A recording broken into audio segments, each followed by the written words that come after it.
Calling my parents helped me relax a little. I took a deep breath, trying to stay calm. Then the doorbell rang. What? It's my father-in-law? Hey, good morning, Eve. You guys are going on your honeymoon today, right? So I thought I'll drive you guys to the airport. Am I hallucinating?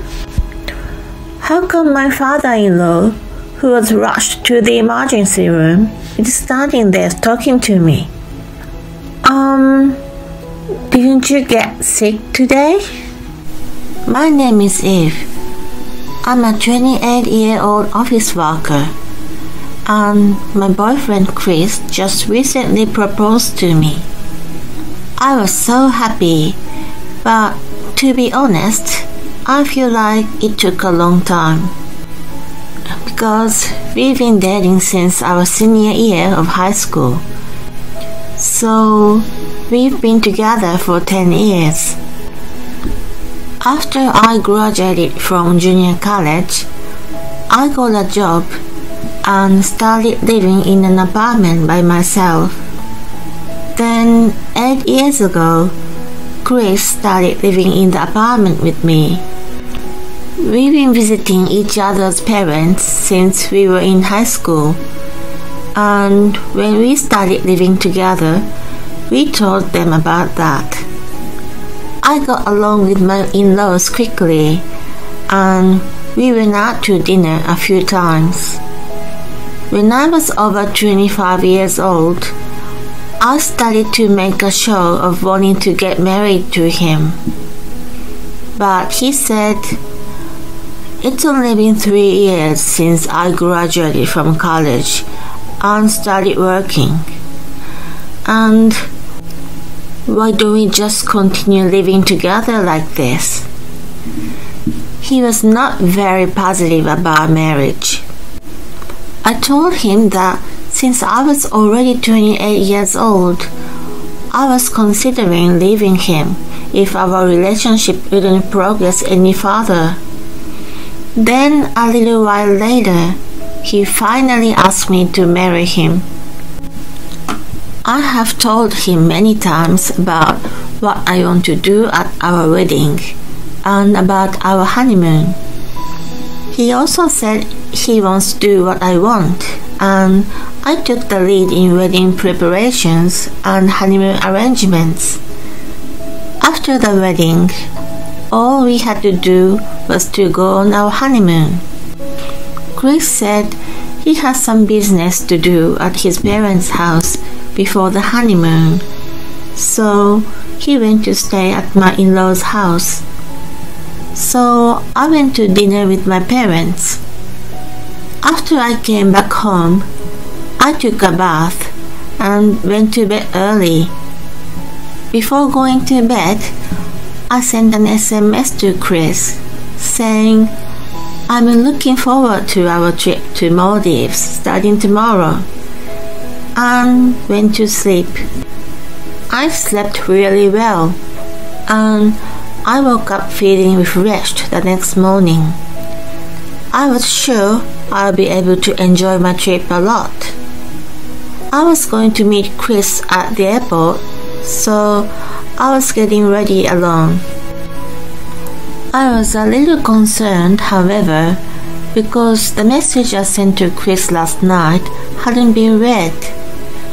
Well, I didn't send him anything important, but I was worried that he might be still sleeping.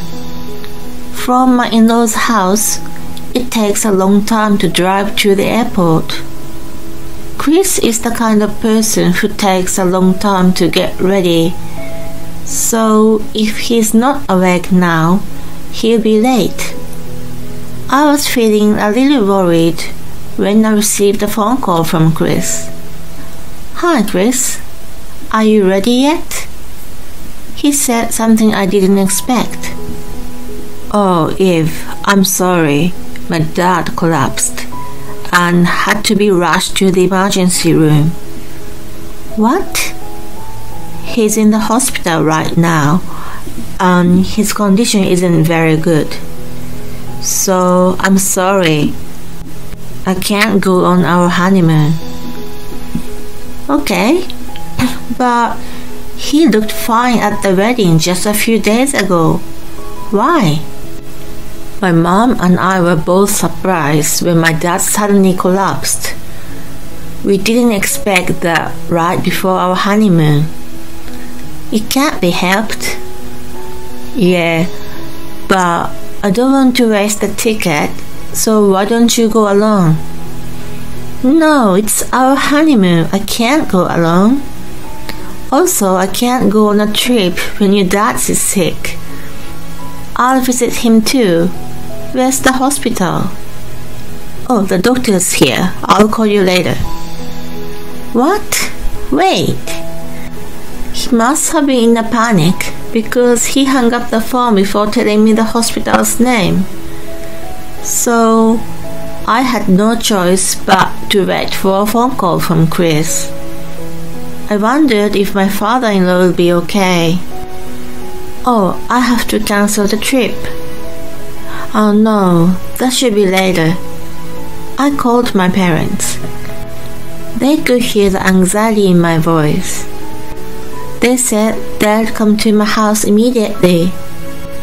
I can't drive a car in my current state of mind, so it's great that my parents will come and give me a ride to the hospital as soon as Chris calls me.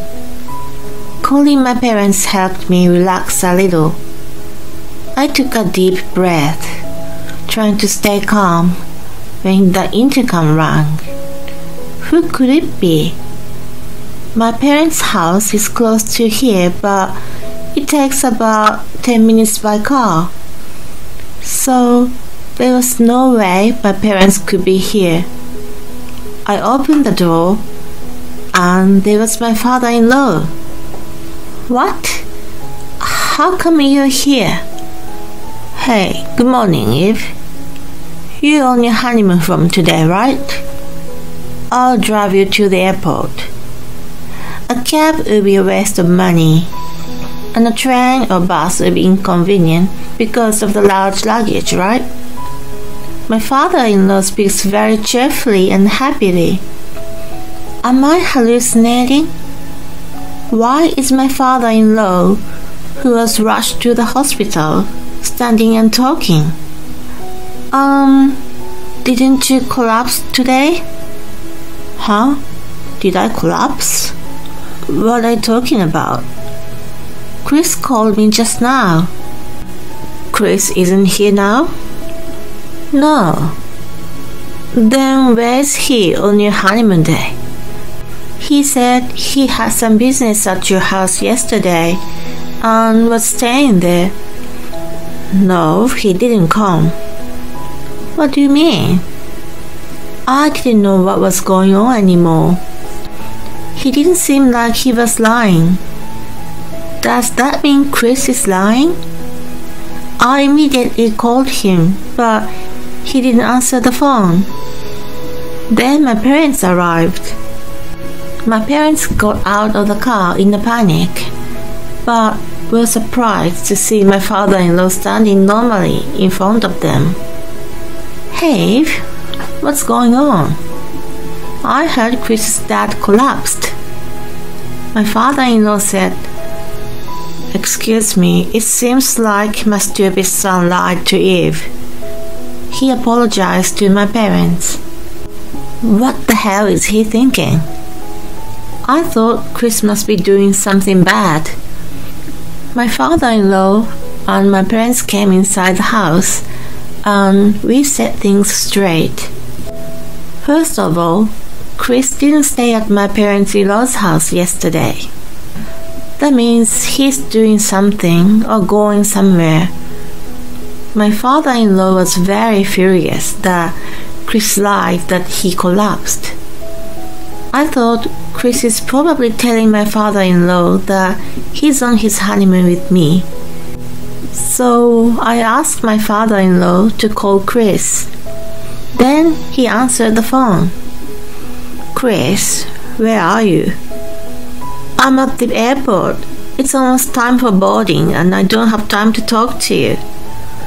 We're gonna trip to Maldives for 3 nights and 4 days. Right. Enjoy your honeymoon. Oh hey, can you put Eve on the phone for me? Huh? No. What's wrong with it? You don't have much time, do you? It won't take long. No, Eve's in the bathroom right now. Oh well, that's okay then. Enjoy your honeymoon. Yeah, thanks. Mary wanted me to get you some things in Maldives, so I'll send you a list via SMS later. What? I gotta go. Hey. My father-in-law hung up the phone.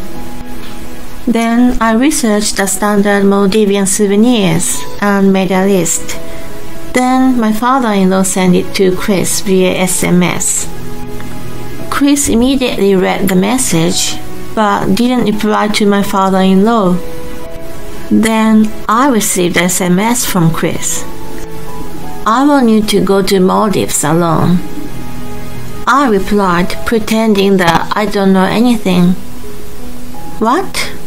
Why? Is your dad going to be okay?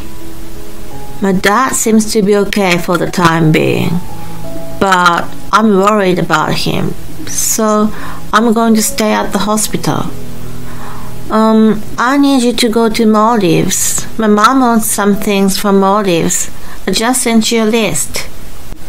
Wait, I can't go on a trip at a time like this, and I can't buy souvenirs. Just tell me where the hospital is, and I'll come visit him. He seemed extremely upset when I sent the message. He suddenly sent me an angry message. Just do as I say. You have the tickets. All you have to do is get on the plane and go to Maldives and go buy the stuff on the list. It's disgusting that he would get upset and order me to do something to make himself add up. Both my father-in-law and my parents were appalled to see our conversation on SMS. Eve, I'm so sorry for my stupid son. He must be doing something bad. But I don't know where he is now, and I can't question him. And I'm sure he'll just play innocent. Don't apologize to me. You didn't do anything bad. I'm really sorry. Now you have to pay 100% of the cancellation fee. Would you mind if my parents go to Maldives instead? I asked my father-in-law, and he agreed. If your parents can go now, that'd be great. You shouldn't waste the money. Since it's close to the airport from here, my parents said okay and accepted the tickets. I had to talk to my mother-in-law about Chris too, so my father-in-law gave me a ride to their house. When I told my mother-in-law what happened, she got furious. I can't believe that Chris is cheating on you. We decided to ask a detective agency to investigate what Chris was doing. We were pretending we knew nothing until we got the results while suppressing our anger. The fact that he's even deceiving his own parents means he must be doing something quite sinister. It probably would be adultery. I can't forgive him for having an affair and cancelling our honeymoon. I decided to pack my bags so that I could leave the apartment anytime. 4 days later, he came back home. Welcome home. How's your dad? He's getting better. I'm sorry I couldn't go on our honeymoon. Did you get the souvenirs? Yes, I did. When I handed him the souvenirs, Chris looked so relieved. My parents, who went to Maldives, bought them. Thanks. Mom will be happy. I guess he was relieved that he had managed to fool us. He seemed to be in a good mood. I was about to lose my temper seeing him like that. But the result of the investigation hadn't arrived yet, so I waited patiently. 2 weeks later, the results finally arrived. There was a clear image of Chris and a woman looking intimate and entering her apartment. I immediately told it to my in-laws. They were shocked and apologized to me many times, and they allowed me to punish him without mercy. According to the result of the investigation, Chris was having an affair with one of his colleagues. It seemed that Chris had been seeing both of us for a long time, so he didn't want to get married to me. I was so angry that I almost went crazy. But then I cooled down and decided to execute my revenge against him. I said to him, "Hey, since I ended up traveling alone, I want to redo our honeymoon." "Okay, that'd be great. Let's go somewhere for 3 days." "Sounds good. Where do you want to go?" "Let's see. How about a trip to Las Vegas?" "It's too expensive to go overseas right now." "Oh, that sounds great. Well, I found a nice hotel, so can you book it for me?" "Oh, great. I'll take care of the reservations." Chris made reservations at an expensive hotel I chose. In the meantime, I was dealing with him in a normal way and steadily making preparations for the divorce. I hired a lawyer, found a small apartment, and hired a moving company. Then, on the day before our trip to Las Vegas, I told Chris that I had to go to my parents' house to take care of some business, and that I would go directly to the airport tomorrow. He agreed without any doubts. The next day, he called me from the airport. "Hey, are you here yet? The plane's leaving soon." "I'm sorry, I can't go." "What do you mean?" "Because I don't want to travel with an adulterer like you." "What? What do you mean? You think I'm having an affair?" "I would never do such a thing." "You can't pretend you don't know. We already have all the evidence. I have proof that you're having an affair with a woman, Kate, who works at the same place as you." When I said this, Chris seemed so upset. So I took a photo of the evidence of the affair with my phone and sent it to him. "Oh, unfortunately, you can't say any excuses. It's disgusting that you had to cancel our honeymoon to see your affair partner." "Wait, I had no choice then." "What do you mean you didn't have a choice?" "When I told her I was getting married to you, she got really jealous and told me that if I didn't cancel our honeymoon and go on a trip with her, she would tell about our relationship to the whole company." "So you chose to go on a trip with her because you were threatened?" "That's right. So I had no choice." What does he mean by I had no choice? It was his fault for dating 2 women at the same time. Anyway, I don't care about that anymore, but I'm definitely going to ask for a divorce and an alimony. Wait, let's talk about it. No, I don't want to see you anymore. The movers will be here soon to move my stuff to the new apartment.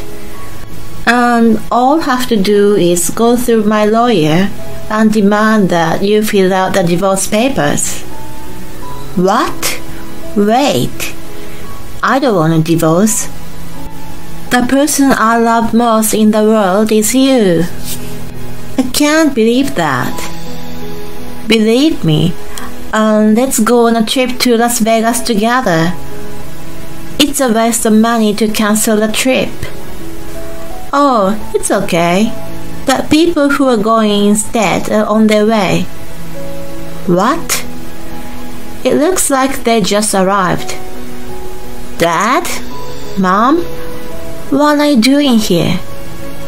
Chris, you stupid son. We know you're having an affair. Oh, Have, did you tell them about that? We've been looking into your misdeeds. I was with them the day you lied and cancelled our honeymoon. What? We all knew you were lying, and we pretended not to know until we had a hard proof. Oh, Chris must have been shocked because he looked so proud that he had managed to fool us. Anyway, the trip to Las Vegas is a present for your parents. Of course you have to pay for it. Otherwise, I'll tell your company about the affair. No.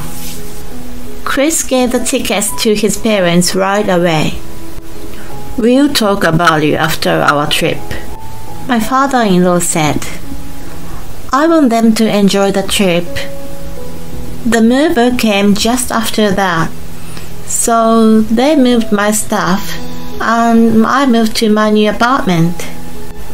I ignored all the phone calls and SMS Chris sent to me, and I simply replied, "Contact me through my lawyer." Then he agreed to divorce and to pay alimony.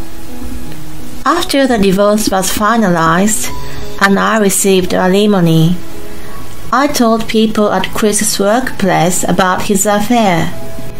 Since they came to our wedding and we got divorced so quickly, I thought I should tell them the reason of the divorce and apologize to them. Sure enough, I got a call from Chris. "Hey, why did you tell everyone at work? You promised to keep it a secret." Well, they came to our wedding and we got divorced so quickly, so I thought I should tell them everything honestly.